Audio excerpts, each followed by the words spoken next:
Boa noite, pessoal. Vamos fazer aqui mais uma sessão de tirar dúvidas. A primeira sessão foi bem legal, muitas perguntas têm chegado ao longo aí da semana e eu estou selecionando de 5 em 5 para poder não ficar uma coisa muito pesada. A proposta desse encontro da gente é fazer um evento rápido, mas que seja interessante do ponto de vista de aprendizado, já que são perguntas que as pessoas têm no dia a dia. Eu peço um pouquinho de desculpa para vocês, porque hoje eu estou resfriado, a voz está meio diferente e eventualmente posso espirrar, tossir aqui, mas o compromisso aqui está assumido. Então, a ideia aqui é fazer uma apresentação e se alguém tiver interesse de fazer alguma pergunta, seja ao vivo ou depois, quando esse vídeo for para o ar e ficar no canal da Fluxo Cursos, fica à vontade para a gente discutir mais sobre o tema. Então vamos nessa.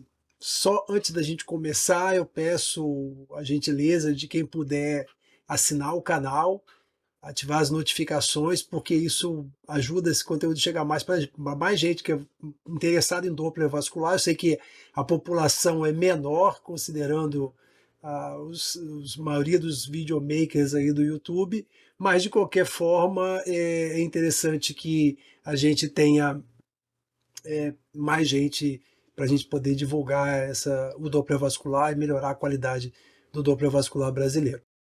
Então, esse é o nosso Tira Dúvidas Fluxo.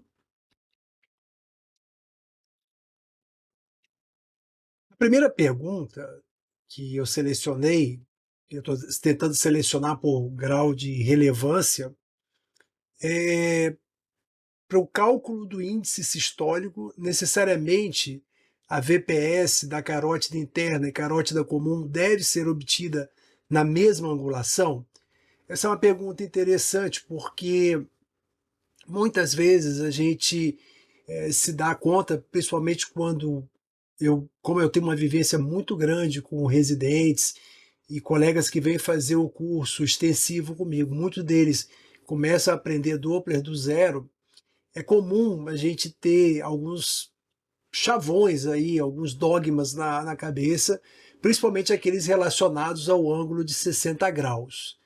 Então aqui, nesse caso, o que é interessante? Se a gente tiver vasos com angulações diferentes, a gente vai ter que compensar essas angulações. Então, melhor do que descrever é mostrar. Então, vamos mostrar aqui.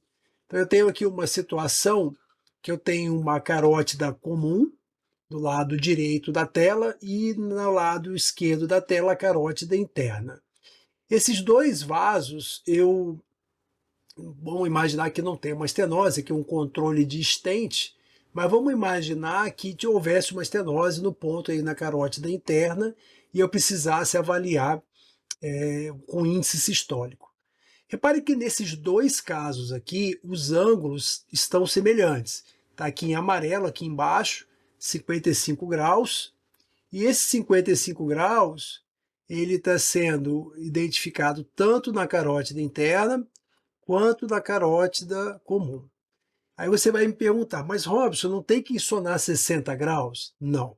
A gente tem que insonar até 60 graus.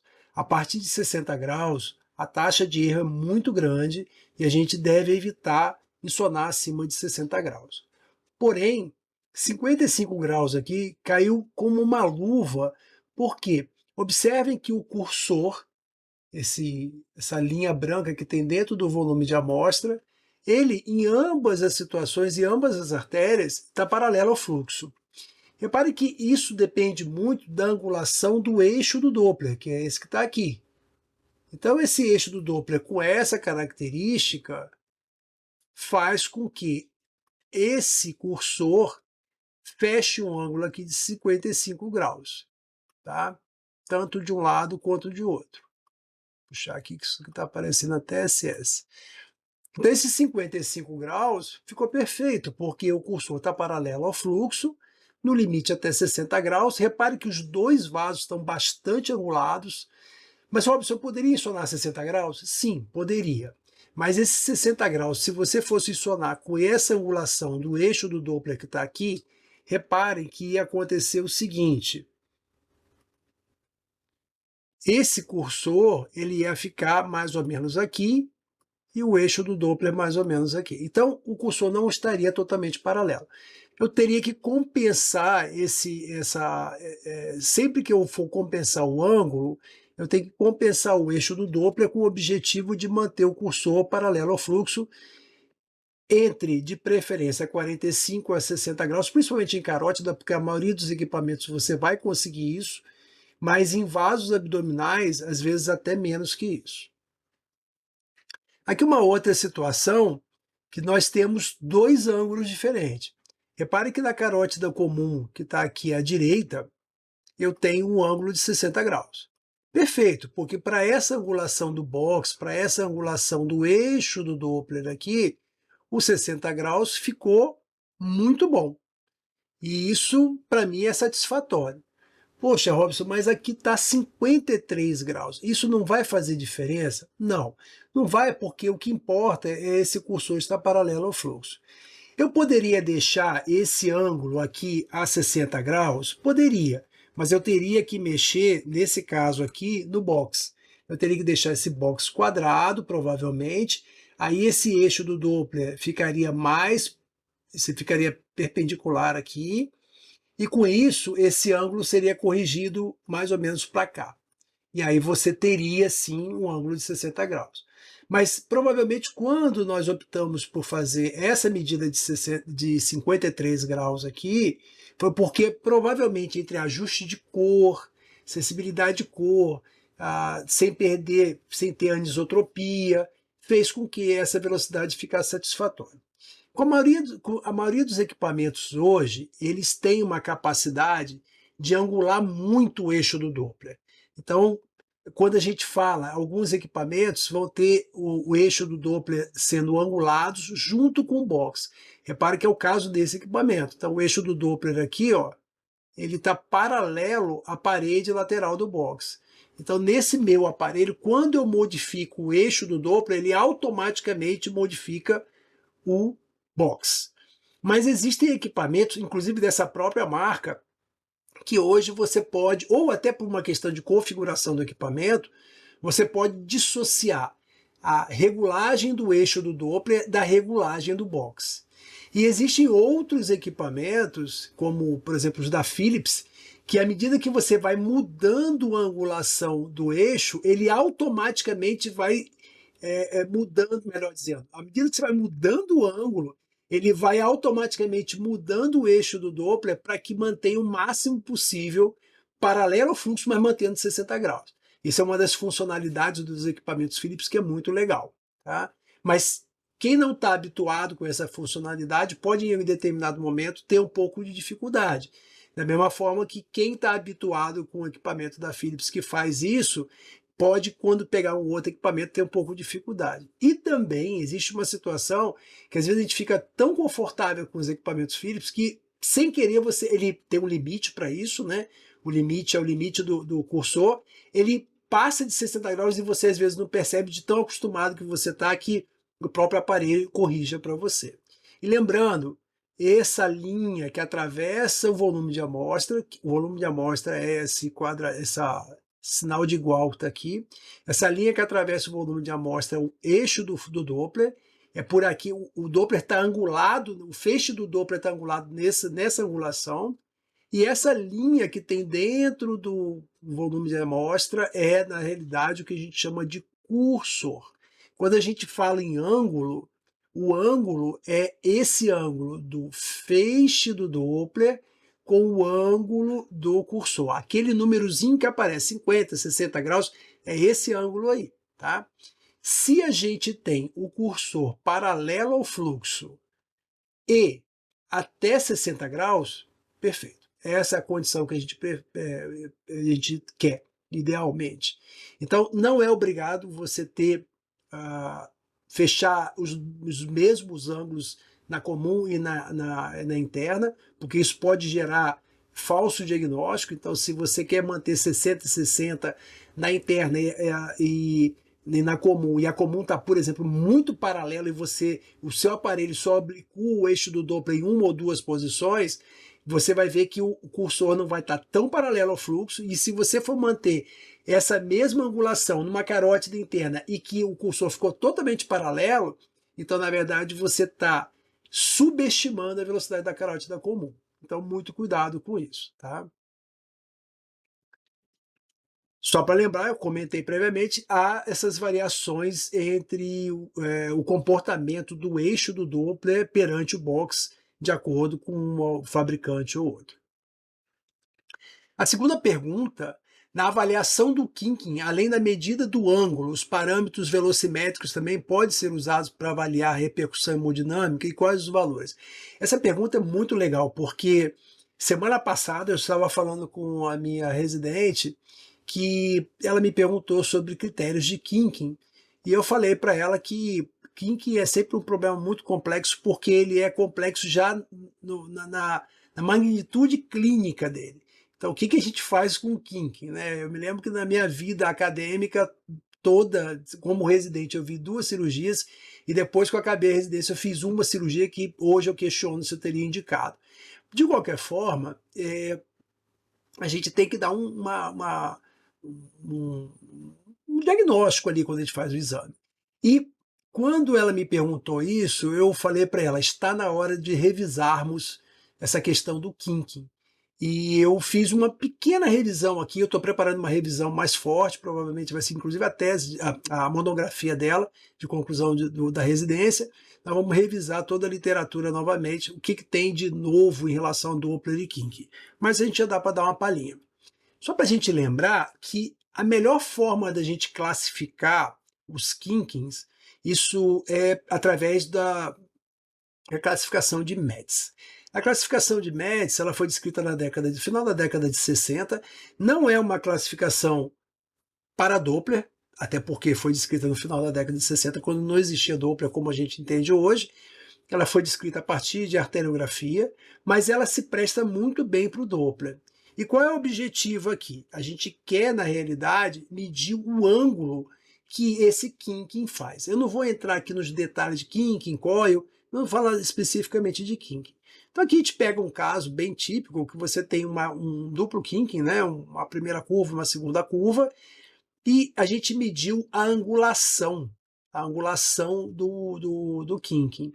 E nesse caso deu 18 graus, então abaixo de 30 graus é um kinking acentuado ou tipo 3 de METS.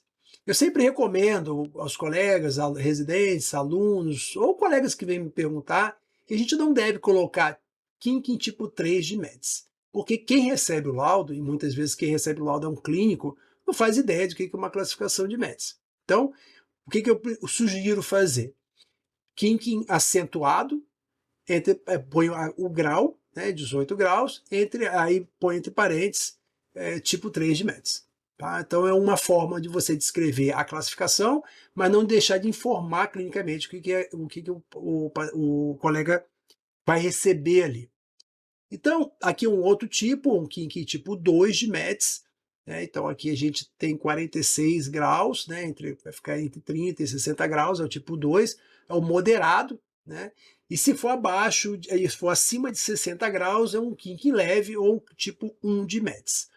Agora, a questão toda, e aí já começa aqui um pouco de revisão, que até que ponto os kinks têm repercussão e qual a importância dela. Todo mundo já deve ter percebido, quem faz muito exame de carótida já deve ter percebido que é muito comum kinkings em pacientes mais idosos, notadamente mulheres mais idosas. Então, há alguns aspectos que dá para a gente explanar em cima disso. E um dos aspectos interessantes é que esse artigo, que foi publicado em 2021, mostra ele resolveu fazer uma avaliação de 0 a 90 anos. E olha que interessante, há 2 picos de kinking, né? Um pico na infância, até os 20 anos, e depois você tem um pico ali, melhor, até 10 anos, e depois você tem um pico ali a partir dos 60 anos de idade. E o interessante dessa história é que provavelmente a etiologia dos 2 kinkings são diferentes. Provavelmente esses kinkings em pacientes mais jovens, em crianças, está relacionado a uma adaptação ainda anatômica ao crescimento do indivíduo, então à medida que ele vai crescendo, aquelas artérias vão se acomodando. Alguns desses são alterações realmente morfológicas, principalmente os cóios, que às vezes persistem, mas ao longo do tempo o que vai predominando é endurecimento, alongamento da dólico artéria, né, por conta de fatores cardiovasculares, notadamente a hipertensão arterial e a aterosclerose. Mas existe um outro fator que é muito importante. A gente tende a encolher também à medida que nos envelhecemos. Isso é mais comum, inclusive, em mulheres. Então, você tem uma perda de estatura maior à medida que você vai envelhecendo por conta de desidratação tecidual, perda de gordura corporal, diminuição de espaço intervertebral, e isso provavelmente reacomoda aquela artéria que foi ficando até um pouco mais alongada em função da hipertensão, do endurecimento natural, e você vai ter essa manifestação. E nem todo o quinquim do adulto, do idoso, está relacionado a uma placa. E essas são os kinks mais complicados, são aqueles kinks que você tem um relacionamento com a placa. E esses são aqueles que a gente tem que pensar numa questão hemodinâmica medidas por velocidade. Nesse mesmo estudo, ele fez uma avaliação velocimétrica, que é isso que todo mundo quer saber, qual é o que tem repercussão hemodinâmica.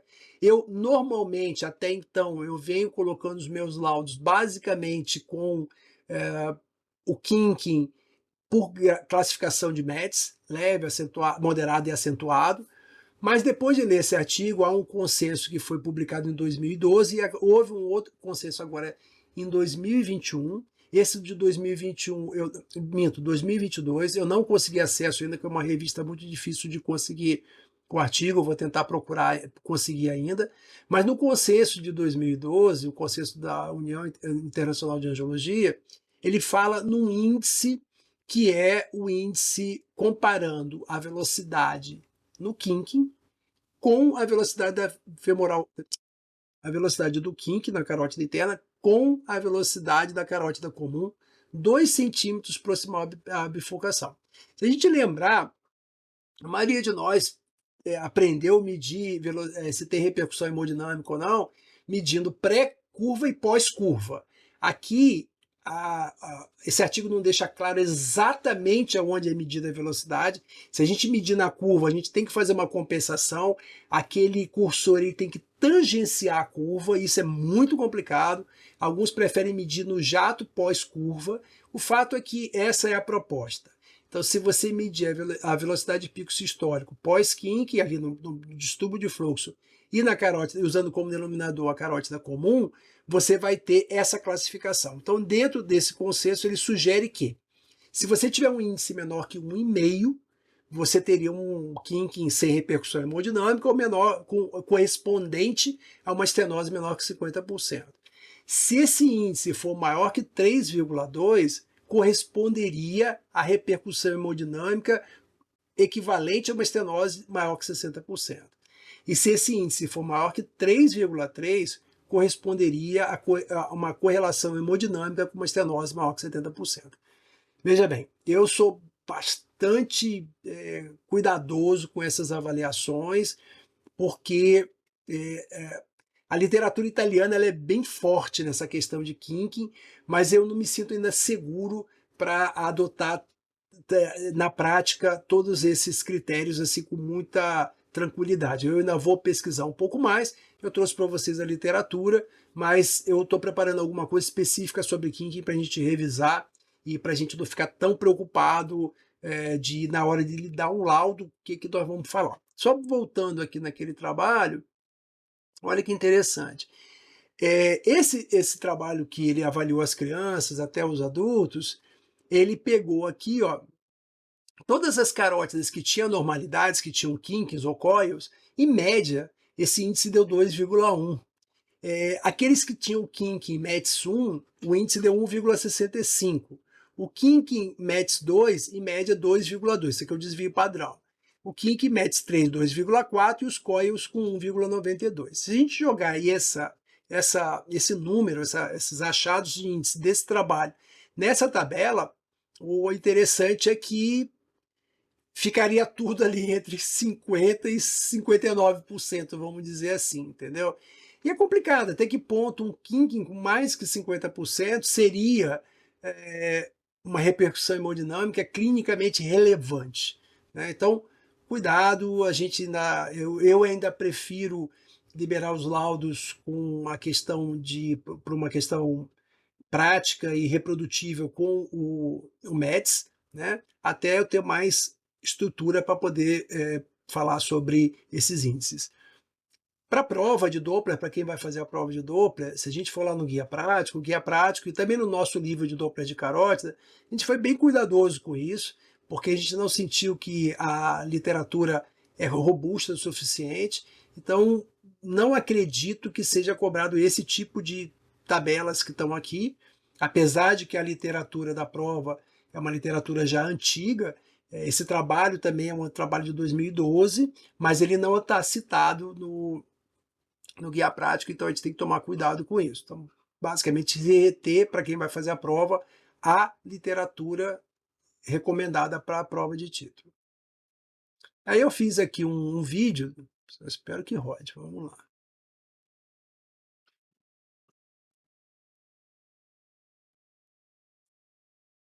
Então aqui nós temos uma tortuosidade, eu vejo que tem uma primeira tortuosidade e depois uma segunda tortuosidade. Essa aqui está claro que é menor que 90 graus, essa aqui parece ser menor que 90 graus, mas eu vou medir. Nesse aparelho da GE, o que eu tenho que fazer? Eu venho aqui em Measure, aperto o botão de medida, eu vou escolher aqui a função ângulo. E nesse aparelho, como é que a gente calcula isso? Então eu vou pegar aqui o primeiro caliper, colocar no eixo da alça de subida do que eu suspeito ser o kink. E vou subindo o ângulo, porque nesse aparelho ele vai abrir o vértice do ângulo aqui em cima.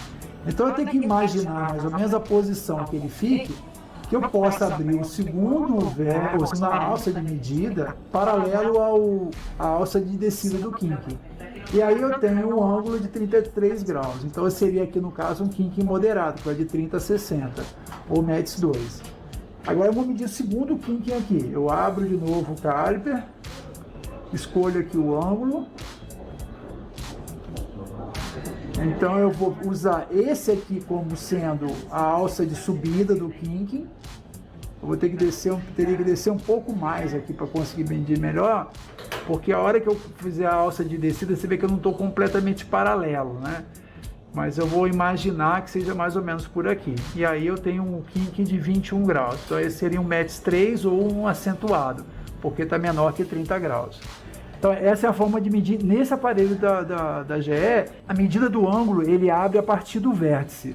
Eu vou mostrar para vocês depois as outras medidas que a gente faz em outros aparelhos, que tem 2 ou 3 formas diferentes de medir, dependendo do fabricante.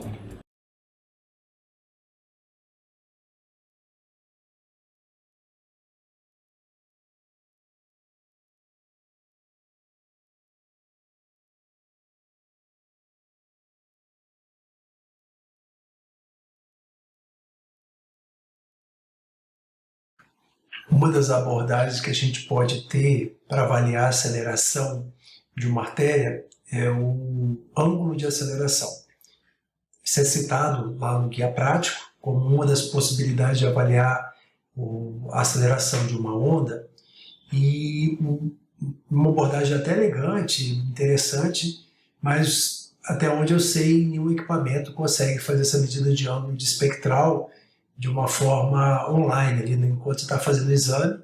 E quando eu vou fazer esse tipo de aceleração, eu acabo usando um software de editor DICOM, um leitor DICOM, como aqui no caso o Horus ou o Zix ou qualquer outro que tenha uma avaliação, tem essas ferramentas para avaliar ângulo. Então aqui eu vou selecionar no Horus a função ângulo, eu vou analisar essa segunda onda, vou vir aqui do pico sistólico da onda, venho até a linha de base, aproximadamente uma projeção que eu acredito que essa artéria, essa parede de aceleração vai chegar aqui na linha de base, e depois vou usar a própria linha de base como o outro vértice do ângulo. Então aqui agora a gente faz pequenos ajustes, né? Então eu vou ajustar um pouquinho mais para cá, aprofundar um pouquinho mais aqui na linha de base para poder ficar certinho, para não ter erro de medida de ângulo. E aí eu tenho aqui um ângulo de 69 graus. Então, quanto maior, quanto mais agudo for esse ângulo, maior a desaceleração. Então, a agudez do ângulo é proporcional à desaceleração. Se você tiver um ângulo de 30 graus, essa onda vai estar mais tombada, mais acelerada. Se tiver um ângulo tendendo a 90 graus, essa onda vai estar mais próxima da aceleração normal. Qual é o grande problema que eu vejo, e a gente vai até fazer uma aula em breve sobre isso, é que alguns autores questionam esse tipo de avaliação de ângulo de aceleração. Por quê? Se a gente olhar com calma, vou apagar aqui esse ângulo, vou aumentar um pouco, ampliar um pouco essa imagem. Se a gente olhar com calma essa onda, nós vamos perceber que ela começa acelerando, depois ela tende a fazer uma curvatura, né? uma convexidade aqui, e alguns autores falam que a partir desse momento aqui, ela já começa a perder a aceleração. Então, a rigor, a aceleração nessa onda, ela estaria muito próxima, a aceleração máxima dela, aqui nesse ponto.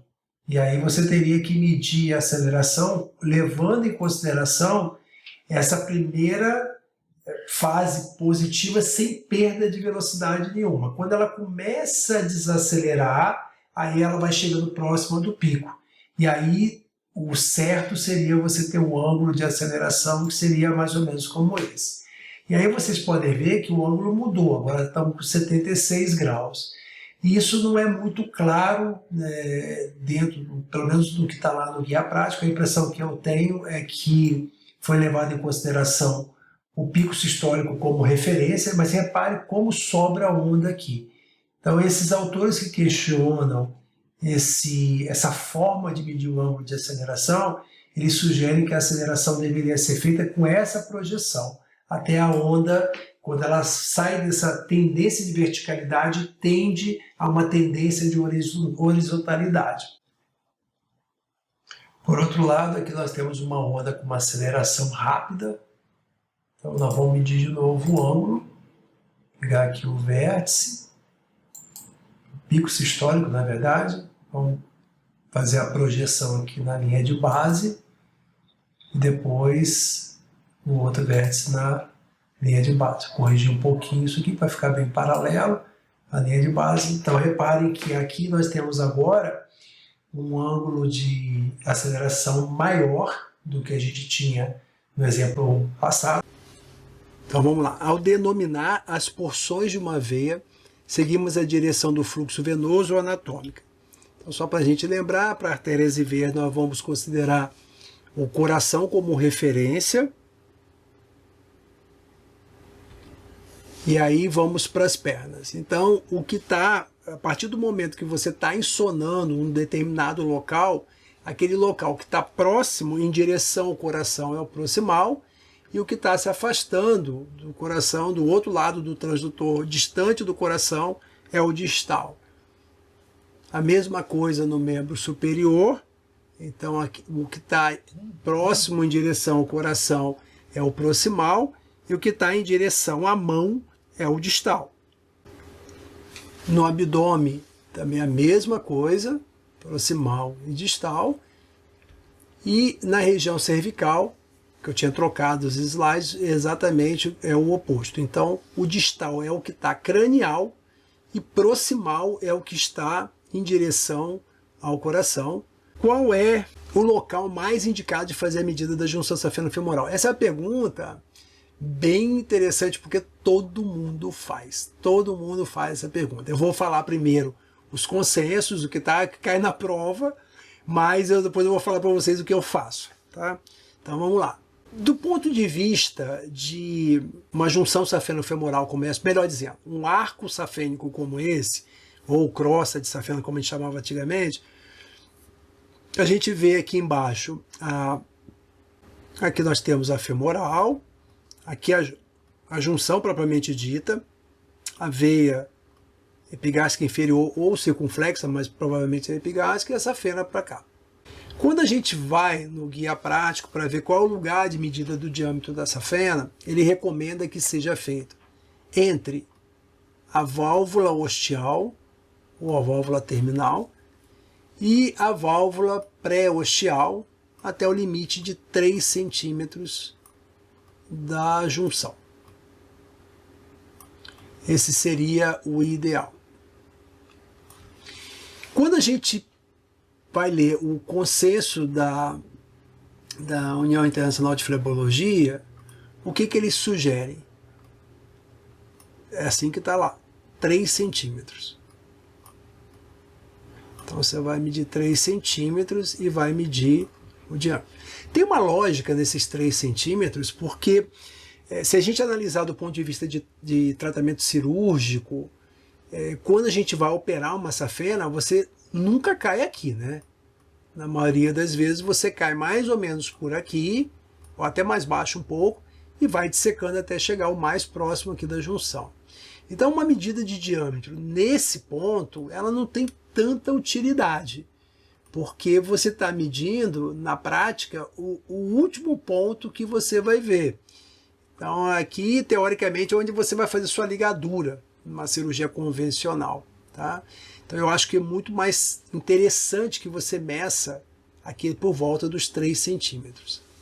Com relação a essa medida entre a válvula ostial e a válvula subostial, nós temos alguns probleminhas. O primeiro deles, se vocês, quem faz o curso comigo, já é clássico, já viu lá citado um artigo muito interessante, no começo da década, acho que de 2008, se eu não me engano, esse trabalho, que o colega fez um trabalho anatômico com cadáveres e ele dissecou vários cadáveres e o que ele notou? Que, em média, 30% das pessoas não tem o que a gente considera uma válvula ostial. Então, se você vai usar como referência a válvula ostial e a válvula subostial, já começa por aí um problema. Qual é então, 30% das pessoas não terão essa válvula ostial. Segundo problema, mesmo que tenha, nem sempre você consegue ver a válvula ostial. E nem sempre você consegue ver também a válvula subostial, e você pode ficar na dúvida se aquela válvula subostial é uma válvula subostial ou é uma outra válvula qualquer. Tá? Só para a gente lembrar, gente, o conceito de válvula ostial ou válvula terminal é aquela válvula que está localizada entre a última tributária da crosta e a junção safena-femoral. Então, nesse caso aqui desse paciente, se a válvula estiver aqui onde ela parece estar, ela já não é considerada mais válvula ostial. Então, nesse caso aqui, se a válvula estiver exatamente ali onde eu acho que ela está, ela já seria uma válvula subostial, porque acima dela, cranial a ela, proximal a ela, tem uma tributária chegando. Tá? Então, veja bem, essas medidas entre válvulas, elas são complicadas nesse sentido. Mas, se cair na prova, são essas duas opções. Você medir até 3 centímetros entre a válvula ostial e subostial, e até 3 centímetros da junção, no caso do consenso da UIP. Agora, o que eu faço? Quando a gente eu já falei isso no outro Tira Dúvidas, eu normalmente, se a junção safena-femoral e a safena magna está competente, eu não faço aquele monte de medidas. Então a junção safena-femoral para mim competente, eu não meço. Eu não meço. Simplesmente eu não meço.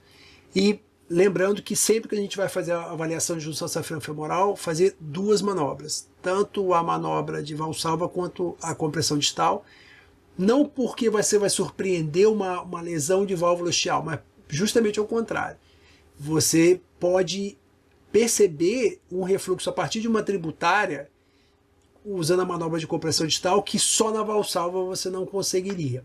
Então eu gosto de fazer as duas manobras na junção. Se essa junção é competente, eu não meço o diâmetro dela. É perda de tempo, na minha opinião. Mas quem quer medir, considere aqui os 3 centímetros e meça. tá? Se conseguir observar as duas válvulas, mede entre as duas válvulas sem problema nenhum. Ok. Mas, se essa válvula estiver insuficiente, se essa crossa estiver incompetente, você mediria sim? Já falei anteriormente que esse é o pior lugar para você medir. Essa medida aqui tem pouca utilidade prática. Porque, do ponto de vista de cirurgia convencional, é o último ponto que você vai chegar. Do ponto de vista de laser, também não vai mudar muita coisa aí, né?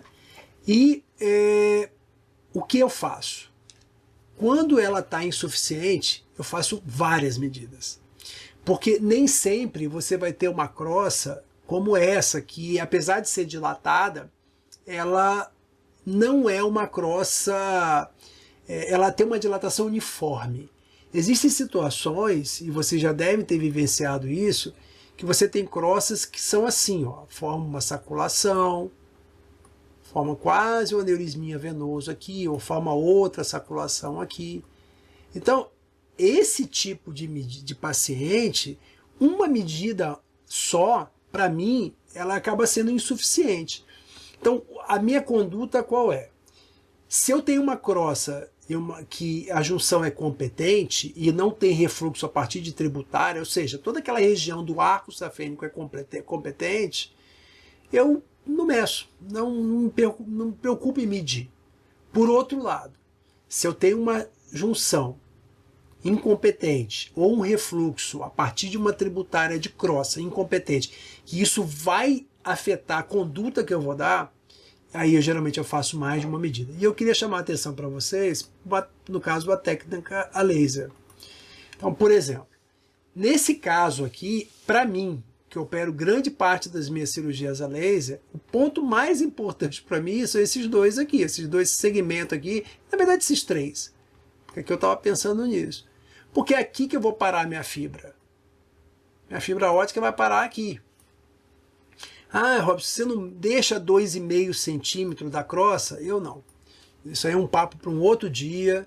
A gente vai conversar sobre o que fazer em laser endovenoso. Mas hoje, a minha conduta, num caso como esse, seja o refluxo a partir dessa tributária, seja o refluxo a partir da femoral, qualquer um desses refluxos que optasse por fazer termoablação da safena, a minha fibra óptica ia parar aqui. Então aqui é o ponto que me interessa, porque aqui é o lugar que eu vou selar essa safena, mantendo essa epigástrica pérvia. Inclusive é o caso que eu mais gosto de fazer, com essa epigástrica bem próxima à femoral, porque ela lava com muita facilidade essa junção. Então meu cuidado aqui é evitar de fechar essa epigástrica. Se essa epigástrica fosse aqui embaixo, por exemplo, às vezes eu fecho ela e ponho essa fibra ainda mais próxima, deixando aqui uns 0,3 milímetros da junção, mais ou menos. E aí a gente vai trabalhando com cuidado para poder não queimar a femoral. Mas veja bem, voltando agora à cirurgia, voltando agora ao Doppler, esquecer a cirurgia, o que eu queria chamar a atenção para vocês? É que prova é uma coisa, vida prática é outra, né? Então, se você tem um paciente que vai ser operado por você, ou que você vai oferecer essa informação para um colega que vai operar, essa medida mais estendida da junção, da crossa, da safena, ela é mais importante do que uma medida única numa safena competente, ok? Isso a gente pode discutir mais para frente, mas de qualquer maneira esse é o meu ponto de vista. E só para a gente terminar, lembrar que a gente tem o Clube do Doppler, ainda está um pouco devagar a movimentação lá, mas à medida que a gente está agora chegando próximo da prova prática, quando a gente sobra mais tempo, prova teórica do Doppler, sobra mais tempo para eu dedicar também ao Clube do Doppler, mas tudo que eu estou postando, eu ponho isso aqui no YouTube, eu ponho lá também, e para o mês que vem a gente já está programando um negócio bem legal, bem animado, e eu acho que a gente vai começar a se mexer lá. Eu vou gravar inclusive um vídeo para vocês daqui a pouco, até o final dessa semana, como transformar, quase que como se fosse um app, um app, para você colocar na área de trabalho do seu celular ou do seu computador, para você não ter que entrar no navegador, digitar o endereço, para depois entrar no Clube do Doppler. Você clica ali como se fosse um app e ele já abre lá direto. Terminando, eu gostaria de lembrar para vocês a oportunidade de... Primeiro, gostaria de agradecer quem está presente. É muito legal, a gente prepara essas aulas para as pessoas verem a aula, né? E eu gosto muito de explicar porque me cansa um pouco ver as mesmas perguntas e sem a possibilidade de eu poder passar para todo mundo a experiência que a gente adquiriu ao longo desses quase 30 anos fazendo Doppler. Mas essa é uma forma legal da gente fazer isso. Então, muito agradecido para quem esteve presente. Eu vou depois dar uma olhada para ver se tem alguma dúvida. A Júlia está aí gerenciando as dúvidas, minha filha. Mas eu gostaria também de vocês pudessem assinar o canal do YouTube, divulgar, compartilhar com seus colegas. E a gente está, você já deve ter observado que a gente está produzindo bastante conteúdo de Doppler ali. E ainda quem esteja assim desesperado na última hora para tentar fazer a prova de Doppler e está querendo ainda fazer o curso, ainda tem vagas, quer dizer, as vagas estão sempre abertas, só vai precisar fazer uma imersão porque é coisa pra caramba no nosso curso preparatório. Então quem se decidir a fazer, tu vai ter que mergulhar de cabeça em todo o conteúdo que a gente fez, vem fazendo e vamos continuar fazendo até o último dia da prova. De qualquer maneira, vamos ver se tem alguma dúvida aqui. Mas eu acho que todo mundo está bem esperto.